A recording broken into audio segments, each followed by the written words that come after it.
So those are just some of the things that we're working on. I am incredibly honored to be your governor. I get to wake up and go to work thinking I've got the same job of Thomas Jefferson and Patrick Henry. I tell you, that's pretty cool. And I'm really honored to have that.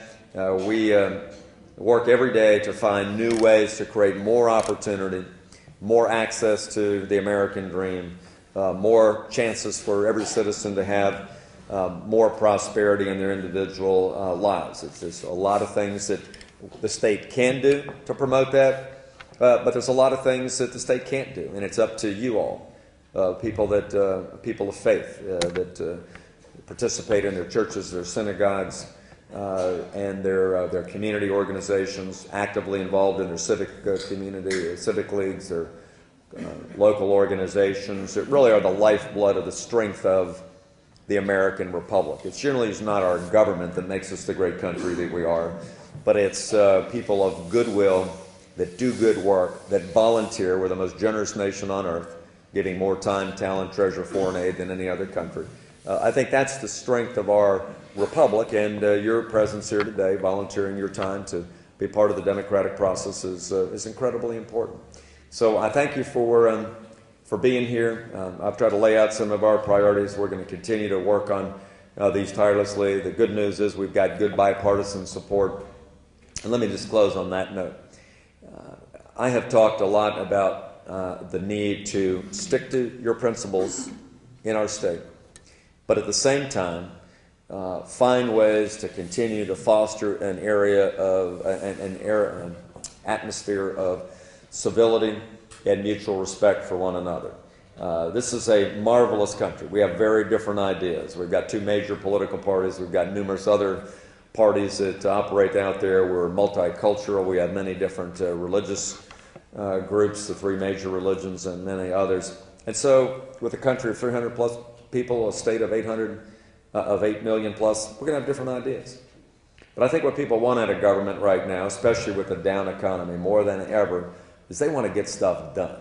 Talk is cheap. People want results. People want problems fixed.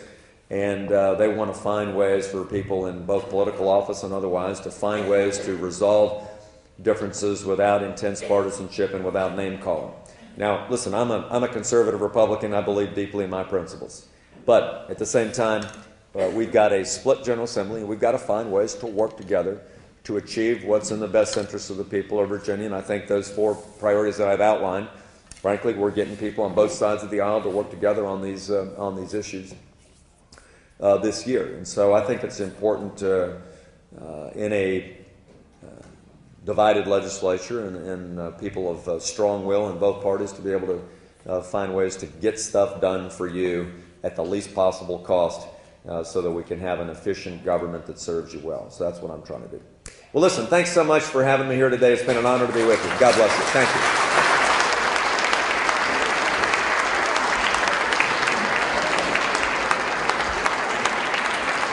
It is quite a privilege and an honor to have the governor with us, and we thank him for coming and sharing his day with us and some information, and we are happy to have him. Thank you so much.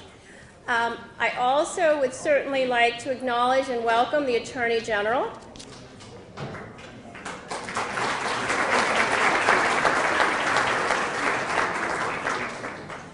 This is the second year that we've been honored to host Virginia's Attorney General Ken Cuccinelli for Jewish Advocacy Day. But this partnership between the Attorney General and the Jewish community is not new. When Mr. Cuccinelli served in the Virginia State Senate, representing the 37th District in Fairfax County, he reached out to our JCRC to successfully pass consumer protection legislation regarding the labeling of kosher and halal products.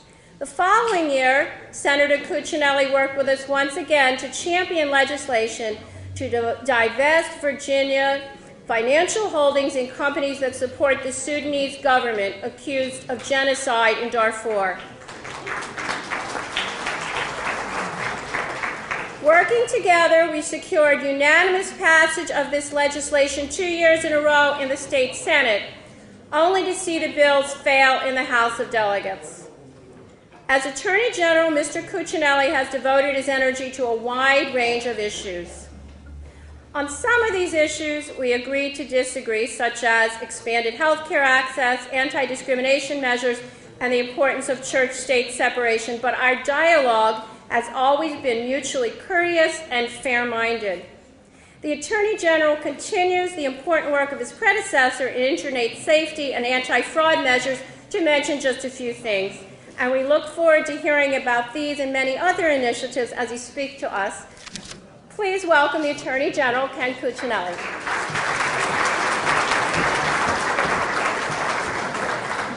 Well, good afternoon. Thank you for lunch. And it's always a pleasure to join you. I was joking with Mel Chaskin. I was in California yesterday, and I met a bunch of Virginians out there. I had to go all the way to California to meet with some of my constituents, and I'm one of the Northern Virginians and still am, and had to come to Richmond to see Mel and Todd House and Debbie Linick, but it works. It works. I'm glad we get to spend some time together, and was recently at the Jewish Community Center in Northern Virginia. You heard about some of what I was working on in the Senate with the halal kosher bill, which was actually rather interesting. We had a constitutional issue we had to get over before we could pass that one, and we got over that and passed that into law. And then the Sudan Divestment bill, one that frankly, if you're going to set a standard for dictating to the Virginia retirement system, it seems to me that genocide is not an unreasonable line to draw. And the objection in the House both years was that they resisted any dictation from the legislature to the VRS that would erase in any way their independence. And our second year, as you all know, because you worked on this effort as well, there was an Iran divestment effort focused on terrorism, and the House began to use one against us for the other, saying, "See, we told you we'd be seeing other things," and we'll keep working on that, and we've got some hearts and minds to change there. I still think it is entirely reasonable to set a line beneath which we will not go, at least of those nations we know are conducting genocide. That is just, historically, it seems to me we're compelled to move in that direction. I hope that Virginia will get there. Certainly I will keep supporting that. I know you all will as well. I have a new role now. I've worked with you all for many years in the position of a state senator. It is, in some respects, kind of nice not to be in the General Assembly. I am in my second year as Attorney General, and I have the best view in state government. I look out my window from the 6th floor of a building at the bottom of the hill, about at eye level with the state capitol, and it's quite gorgeous, and Thomas Jefferson did a fine job on it, I think, and he gets good credit for that. But last year around noon, I'd get the shakes. I'd feel like I should be on the Senate floor arguing with somebody about something.